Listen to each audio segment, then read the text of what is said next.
All right, guys, y'all check it out, man. Just letting y'all in on a little info, a little helpful tip. Y'all know how the vets are so low?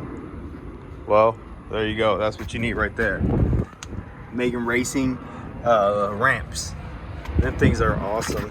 You see how you go up on top? Look at that. Yeah.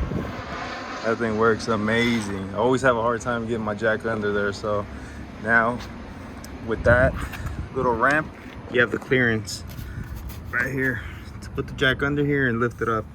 So I was always having to use 2 jacks, but now that thing works awesome. Yep, both sides.